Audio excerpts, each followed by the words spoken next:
Hello विद्यार्थियों, मैं Ranjit Kumar chemistry classes से बहुत ही लंबे समय अंतराल के बाद आज पुनः आप लोग के बीच में बहुत ही बेहतर और इम्पोर्टेंट टॉपिक को लेकर के आज मैं आप लोग के बीच में आया हूं। और मैं आज आप लोग को ये चीज क्लियर कर दूंगा कि हम लोग जैसे फिजिकल केमिस्ट्री ऑर्गेनिक को पढ़ रहे हैं, वैसे ही केमिस्ट्री का एक और भी पार्ट्स है जिसे हम लोग बोलते हैं इनऑर्गेनिक, अकार्बनिक रसायन, जिसे हम लोग बोलते हैं इनऑर्गेनिक अकार्बनिक रसायन। आज हम लोग अकार्बनिक रसायन से जुड़े कुछ समस्याओं का हल करेंगे और जानेंगे कि अकार्बनिक रसायन यानी इनऑर्गेनिक केमिस्ट्री में हम पढ़े तो क्या पढ़े। ये चीज आज हम लोग जरूर क्लियरफाई करेंगे। तो थोड़ी देर हम चर्चा करते हैं, जिस पार्ट्स के बारे में पढ़ना है उस पार्ट्स के बारे में हम थोड़ी जानकारियां हासिल करते हैं, फिर हम आगे की ओर टॉपिक को लेकर के चलते हैं। तो आज हमें देखना है बाबू इनऑर्गेनिक केमिस्ट्री, है ना, इनऑर्गेनिक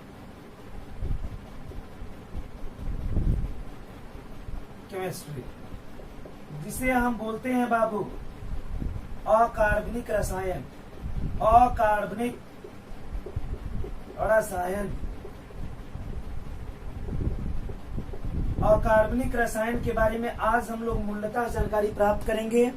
इनऑर्गेनिक केमिस्ट्री हमें बोलते हैं इसे। तो देखिए बाबू, ये रसायन विज्ञान की वह शाखा होती है जिसके अंतर्गत तत्व तथा उससे बनने वाले यौगिकों के बारे में विस्तृत अध्ययन करते हैं। अकार्बनिक रसायन रसायन विज्ञान की वह शाखा होती है जिसके अंतर्गत तत्व तथा उससे बनने वाले यौगिकों के बारे में विस्तृत अध्ययन करते हैं। इसे हम बोलते हैं बाबू इनऑर्गेनिक केमिस्ट्री। इनऑर्गेनिक केमिस्ट्री के बारे में अगर देखें तो इनऑर्गेनिक केमिस्ट्री के बारे में सबसे पहले अल्फ्रेड वार्नर ने बताया था और उनका वर्गीकरण भी किया। इसलिए अल्फ्रेड वार्नर को इनऑर्गेनिक का पिता बोला जाता है। Father of inorganic Alfred Warner बोले जाते हैं। तो आज इस इनऑर्गेनिक यानी अकार्बनिक रसायन में सबसे पहला लेसन +2 के लिए, +2 यानी ISC इंटरमीडिएट सेकेंड ईयर के विद्यार्थियों के लिए आज हम पहला लेसन इनऑर्गेनिक का लेकर के आए हैं, जिसका नाम है तत्वों को अलग करने के सामान्य सिद्धांत एवं प्रक्रिया। तत्वों को अलग करने के सामान्य सिद्धांत और प्रक्रिया। इस अध्याय में जैसे इंग्लिश में बोलते हैं general principle and process for the isolation of element, इसमें आज हम लोग जानकारी करेंगे तत्व और उसके निष्कर्षण के सिद्धांतों के बारे में। तो मैं आज आप लोग के बीच में रखूंगा कि ये तत्व होते क्या हैं और ये तत्व अगर होते हैं तो हमारी पृथ्वी पर किस रूपों में प्राप्त किए जाते हैं। तब हम लोग देखेंगे निष्कर्षण के सिद्धांत के बारे में। तो आते हैं आज के लिए हम सबसे पहले टॉपिक को लेकर के। इस टॉपिक में देखिए आपको हम क्या बता रहे हैं। आज सबसे पहले हम लोग लेते हैं बाबू, हमारा सबसे पहला टॉपिक होता है तत्व। अंग्रेजी में इसे हम लोग बोलते हैं एलिमेंट, है ना, एलिमेंट। तो बाबू अगर हम थोड़ा सा केयर करें तो एलिमेंट के बारे में हम बहुत पहले से जानते भी हैं और जानकारियां भी हासिल किए हैं, है ना। बताया जाता है बाबू क्या, जो वह शुद्ध पदार्थ, सबसे पहले ये जान के रखिएगा, तत्व जो होता है बाबू पदार्थ का ही एक रूप है जो शुद्धतम रूप में मिलता है। यानी वह शुद्ध पदार्थ जिसे किसी भी भौतिक या रासायनिक विधियों द्वारा 2 या 2 से अधिक भागों में विभाजित नहीं कर सकते हैं, उसे हम क्या बोलते हैं, तत्व बोलते हैं। तत्व जो होता है वह शुद्ध पदार्थ होता है जिसे किसी भी सरल भौतिक या रासायनिक विधियों द्वारा 2 या 2 से अधिक भागों में विभाजित नहीं करते हैं, उसे हम क्या बोलते हैं, तत्व बोलते हैं। इससे भी सिंपल परिभाषा हमने कई बार आपको क्लासेस में बताया है ना। तत्व के बारे में अगर बताना हो तो एक ही परमाणु से बना हुआ शुद्ध पदार्थ क्या कहलाता है, तत्व कहलाता है। एक ही परमाणु से बना हुआ शुद्ध पदार्थ क्या कहलाएगा, तत्व कहलाता है। अब मैं एक चीज क्लियर तो जरूर कर दूंगा, जैसे मैं यहाँ पे आपको एग्जांपल के तौर पे अगर मैं लिख दूं बाबू सोडियम, सोडियम हमारा क्या है, एक तत्व है। जैसे मैं लिख दूं लोहा Fe, लोहा भी क्या है, एक तत्व है। जैसे में मैं लिख दूं एल्युमिनियम, एल्युमिनियम भी क्या है, एक तत्व है। यानी एक ही परमाणु से बना हुआ शुद्ध पदार्थ क्या कहलाएगा, तत्व कहलाता है, जिसका निर्माण एक ही परमाणु से हुआ है, जिसे हम किसी भी रासायनिक या भौतिक विधियों द्वारा दो या दो से अधिक भागों में नहीं बांट सकते हैं। वो क्या कहलाता है बाबू, तत्व कहलाता है। आज मैं मूलतः रूप में इस वीडियो में तत्व के बारे में ही चर्चा करूंगा। तो एक चीज आप तो ये जान गए बाबूजी, एक ही परमाणु से बना हुआ शुद्ध पदार्थ क्या कहलाएगा, तत्व कहलाएगा। और एक चीज और भी आप जान के रखिएगा, तत्व का ही छोटा कण जो रासायनिक अभिक्रिया में भाग लेता है लेकिन प्राकृतिक में स्वतंत्र अवस्था में नहीं पाया जाता है, वही तत्व का छोटा कण परमाणु भी कहलाता है। क्या कहलाता है, परमाणु कहलाता है। लेकिन मैं आज +2 के सिलेबस के अनुसार आज मैं बताऊंगा तत्व और उसके निष्कर्षण के सिद्धांत के बारे में। तो इसमें आपने देखा क्या, तत्व के बारे में मैंने जो बताया उसे फिर से रिपीट कर रहा हूं। एक ही परमाणु से बना हुआ शुद्ध पदार्थ क्या कहलाएगा, तत्व कहलाता है। तत्व के एग्जाम्पल में मैंने कुछ तत्वों का नाम दिया है। ऐसी अगर देखिए तो हमारी पृथ्वी पर कृत्रिम और प्राकृतिक रूपों में मिला करके 119 तत्व प्राप्त हैं, जिसे पीरियोडिक टेबल में अभी वर्तमान में 118 तत्वों को इंगित किया गया है। तो इस तरीके से हम तत्वों की मात्राओं को अगर देखें तो काफी मात्रा में उपलब्ध है। लेकिन जाहिर सी बात होती है कि आखिर ये तत्व हमारी पृथ्वी पर किन रूपों में प्राप्त है। तो हम जान के रखेंगे बाबू, इस पृथ्वी पर तत्व जो होते हैं मुख्यतः 2 रूपों में पाए जाते हैं। तत्व कितने रूपों में पाए जाते हैं हमारी पृथ्वी पर, तो 2 रूपों में पाए जाते हैं। तत्व के पाए जाने के बारे में हम देखें, तत्व को मुख्यतः कितने रूपों में हम लोग पृथ्वी पर प्राप्त करते हैं। तो यहाँ पे देखा जाए तत्व के प्राप्ति स्रोत,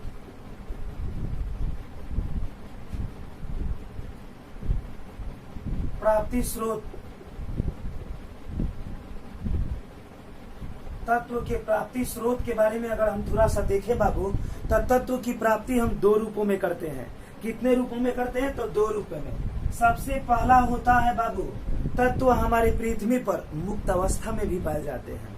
सबसे पहला जो होता है बाबू, जिसे हम बोलते हैं मुक्त अवस्था में।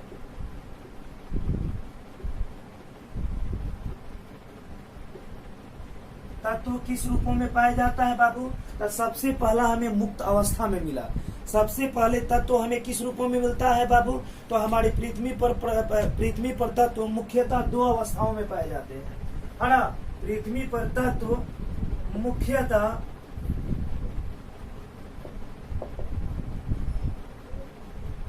2 अवस्थाओं में पाए जाते हैं।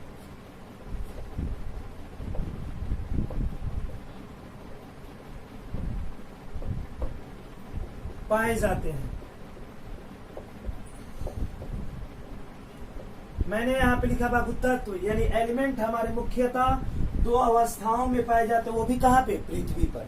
पृथ्वी पर तत्व जो होते हैं मुख्यतः कितने अवस्थाओं में पाए जाते हैं, 2 अवस्थाओं में पाए जाते हैं, है ना। और पहली अवस्था जो होती है वो किस अवस्था में बाबू, तो वो बताई जाती है मुक्त अवस्था में। यानी इसके बारे में अगर थोड़ा सा हम चर्चा करें बाबू, जो पृथ्वी पर तत्व मुक्त अवस्था में कैसे पाए जाते हैं, तो हम बता देते हैं बाबू, जो पृथ्वी पर तत्व जो भी होते हैं वो मुक्त अवस्था में कैसे मिलेंगे, इसके बारे में हम जानकारी प्राप्त करें। तो जो तत्व कम क्रियाशील होते हैं, जिन पर वायुमंडलीय अशुद्धियों या अधातुओं का प्रभाव नहीं पड़ता है, यानी जो तत्व कम क्रियाशील होते हैं, जिन पर वायुमंडलीय अशुद्धियों या विभिन्न प्रकार के अधातुओं का प्रभाव नहीं पड़ता है, वह तत्व किस अवस्था में पाए जाते हैं, मुक्त अवस्था में पाए जाते हैं। मैंने बोला क्या, जो तत्व कम क्रियाशील होते हैं, है ना, जिन पर वायुमंडलीय अशुद्धियों का प्रभाव नहीं पड़ता है, वे सारे के सारे तत्व किस रूप में पाए जाते हैं, मुक्त अवस्था में पाए जाते हैं। जैसे में मिलता है बाबू सोना, जैसे में आपको मिलता है सोना जिसे हम लोग बोलते हैं बाबू Au, जैसे में मिलता है चांदी Ag, जैसे में मिलता है Pt प्लेटिनम। ऐसे करके बहुत सारे तत्व होते हैं बाबू जो हमारी पृथ्वी पर कैसे पाए जाते हैं, है ना, मुक्त अवस्था में पाए जाते हैं। इसके अलावा आ जाइए तो यहाँ पे मिलता है बाबू निष्क्रिय गैस। क्या मिलता है, निष्क्रिय गैस। यानी निष्क्रिय गैस भी हमारे पृथ्वी पर मुक्त अवस्था में पाए जाते हैं। अब ऐसे हम देखें बाबू, तो जो तत्व कम क्रियाशील होते हैं, जिन पर वायुमंडलीय अशुद्धियों का कोई प्रभाव नहीं पड़ता है, वे सभी तत्व किस अवस्था में मिलते हैं? मुक्त अवस्था में मिलते हैं। तो मुक्त अवस्था में पाए जाने वाले कुछ तत्वों के नाम आपके सामने हैं, जिसमें आता है बाबू एयू यानी सोना, एजी मतलब चांदी, पीटी मतलब प्लेटिनम, और उसके बाद आते हैं निष्क्रिय गैस। ये सभी तत्व जो होते हैं वायुमंडल में मुक्त अवस्था में पाए जाते हैं। अब आता है बाबू दूसरा, जिसे हम बोलते हैं संयुक्त अवस्था में, है ना बाबू। दूसरा होता है संयुक्त अवस्था में। तो अब देखिए बाबू, संयुक्त अवस्था में इसे बोला जाए या प्राकृतिक अवस्था में भी इसे हम बोल सकते हैं।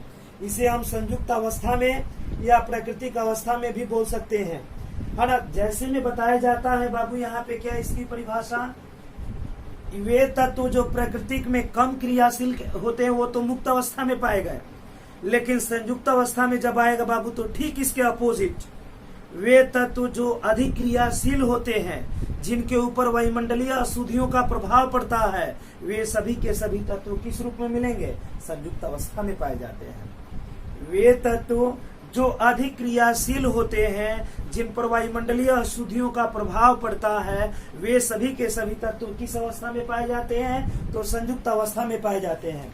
अब संयुक्त अवस्था की बात कही जाए बाबू, तो संयुक्त अवस्था में हमें लोहा भी मिलता है, संयुक्त अवस्था में हमें कॉपर भी मिलता है, संयुक्त अवस्था में एल्युमिनियम भी मिलता है, संयुक्त अवस्था में जिंक भी मिलता है ना। तो इस तरीके से देखें तो कई तत्व होते हैं जो हमारे पृथ्वी पर संयुक्त अवस्था में पाए जाते हैं। कैल्शियम भी मिलता है, पोटेशियम भी मिलता है। ये सभी के सभी तत्व जो होते हैं अधिकांश तो हमारे पृथ्वी पर संयुक्त अवस्थाओं में पाए जाते हैं। किन अवस्थाओं में? संयुक्त अवस्थाओं में पाए जाते हैं, है ना।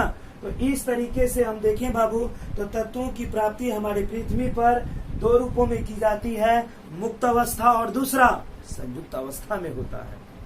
अब बात आती है कि आखिर ये तत्व जब संयुक्त अवस्था में मिलेंगे तो किस रूप में मिलेंगे बाबू?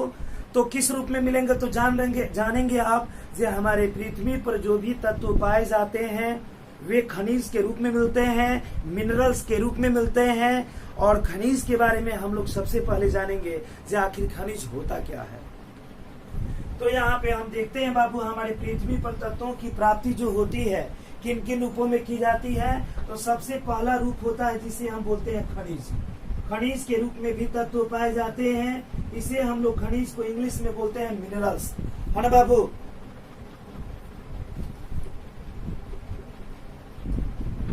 खनिज को बोलते हैं बाबू इंग्लिश में हम लोग क्या बोलते हैं? मिनरल बोलते हैं। ये हमारा खनिज होता है बाबू। तो अगर खनिज का संधि विच्छेद थोड़ा सा हम कर दें तो खनिज में 3 शब्द होते हैं, ख, न दीर्घिकार और ज। ख मतलब खुदाई से, न मतलब नीचे की ओर और ज मतलब जमीन से। यानी जमीन के अंदर नीचे जब हम खुदाई करते हैं, पृथ्वी के अंदर नीचे जब हम खुदाई करते हैं और खुदाई के पश्चात जो अकार्बनिक पदार्थ प्राप्त होते हैं उसे हम क्या कहते हैं? खनिज कहते हैं। तो सही मतलब में अगर देखा जाए ख मतलब, यहाँ पे देखा जाए बाबू तो ख मतलब होता है खुदाई, है ना बाबू, खुदाई। अब यहाँ पे देखिए न मतलब होता है क्या? नीचे। न मतलब होता है नीचे, है ना। और यहाँ पे देखिए बाबू ज मतलब होता है क्या? जमीन। यानी जमीन के नीचे खुदाई के पश्चात प्राप्त होने वाले अकार्बनिक पदार्थ, प्राप्त होने वाले कौन से पदार्थ? अकार्बनिक पदार्थ को क्या कहते हैं? तो प्राप्त होने वाले अकार्बनिक पदार्थ को हम लोग क्या कहेंगे? खनिज कहते हैं। खुदाई के पश्चात जमीन के नीचे या पृथ्वी के नीचे प्राप्त होने वाले अकार्बनिक पदार्थ को क्या कहते हैं? खनिज कहते हैं। लेकिन आपके क्लास के अनुसार थोड़ा सा स्टैंडर्ड परिभाषा देखें तो वे अकार्बनिक पदार्थ जिसकी निश्चित ज्यामितीय आकृति हो या क्रिस्टलीय संरचना होती है, वे सभी के सभी पदार्थ क्या कहलाते हैं? खनिज कहलाते हैं। तो मैंने आपको खनिज के बारे में बताया। आप अगर जानते हैं बाबू खनिज के बारे में अगर थोड़ा सा क्लियर करेंगे तो खनिज के बारे में हम देखें बाबू तो हमारे पृथ्वी पर एक चीज याद रखिएगा, खनिज जो भी होते हैं उसके बाद एक चीज आपको इम्पोर्टेंट चीज मैं बता देता हूँ। हमारे पृथ्वी पर ये बात आप नोट कर लीजिएगा और नोट में ये बात मैं लिख भी दे रहा हूँ। जो हमारे पृथ्वी पर मात्र 2 ऐसे तत्व होते हैं, हमारे पृथ्वी पर मात्र 2 ऐसे तत्व होते हैं जो मुक्त अवस्था में भी पाए जाते हैं और संयुक्त अवस्था में भी पाए जाते हैं। यानी ये तत्व जो होते हैं मुक्त और संयुक्त दोनों अवस्थाओं में पाए जाते हैं, और इनका नाम क्या है? कार्बन, और दूसरे का नाम क्या है? सल्फर है। हमारी पृथ्वी पर मुक्त और संयुक्त अवस्थाओं में ये जो होते हैं बाबू, मुक्त में भी मिलते हैं, मुक्त अवस्था में भी मिलते हैं और संयुक्त अवस्था में भी मिलते हैं। यही 2 तत्व होते हैं जो मुक्त अवस्था में भी मिलेंगे और संयुक्त अवस्था में भी मिलते हैं। तो अब मैं अगले वीडियो में आपको बताऊंगा अयस्क से हम कैसे विभिन्न तत्वों की प्राप्ति करेंगे, खनिज से अयस्क कैसे निकालते हैं और उसके निष्कर्षण के सिद्धांत कैसे होते हैं। तब हमारी मुलाकात अगले वीडियो में हो रही है। आप लगे रहिए। अगर कहीं प्रॉब्लम हो तो एक बार कमेंट करके जरूर आप पूछिए। कहीं त्रुटि हो, है ना, कहीं आपको लगे कि इसमें कहीं कठिनाई समझने में हो रही है, तो आप कमेंट जरूर करेंगे और पूछेंगे जरूर। फिर अगले टॉपिक को लेकर के अगले वीडियो में आपके सामने आ रहा हूँ।